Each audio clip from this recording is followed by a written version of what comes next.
சட்டம் அனைவருக்கும் சமமாக நடக்கணும்னு தான் நான் கேட்டுக்கிறேன். உண்மையில் தப்பு செஞ்சிருந்தா அது யாராக இருந்தாலும். வழக்கறிஞரை விசிகாவினர் தாக்கிய விவகாரம் குறித்து செய்தியாளர் எழுப்பிய கேள்விக்கு தேமுதிக பொதுச் செயலாளர் பிரேமலதா விஜயகாந்த் பதிலளித்துள்ளார். அதை நான் தெளிவாக பதிய வைக்கிறேன். நன்றி நன்றி. நம்ம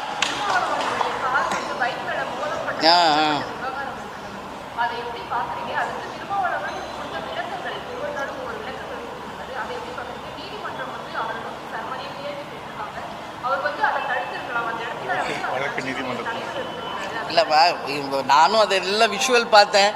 தாக்கப்பட்டவர் ஒரு வக்கீல் தான். இல்லைம்மா, அது லாயர் தான் இன்னைக்கு தாக்கப்பட்டிருக்காருங்க. சட்டம் ஒரு இருட்டறை என்பதற்கு அப்பாற்பட்டு சட்டம் அனைவருக்கும் சமமாக நடக்கணும்னு தான் நான் கேட்டுக்கிறேன். உண்மையில் தப்பு செஞ்சிருந்தா அது யாராக இருந்தாலும் தண்டனைக்குட்பட்டவர்கள் தான். அது தமிழக அரசும் நீதி அரசர்களும் தான் அதை செய்யணும். இப்போ அந்த வழக்கு நிலுவையில் இருப்பதால் அதை பற்றி நம்ம ரொம்ப சொல்ல முடியாது. பட்டு அந்த ஜஸ்டிஸ் எல்லாருக்கும் சமமாக கிடைக்கணுன்றதில் மாற்று கருத்து கிடையாது. நன்றி நன்றி. வணக்கம்.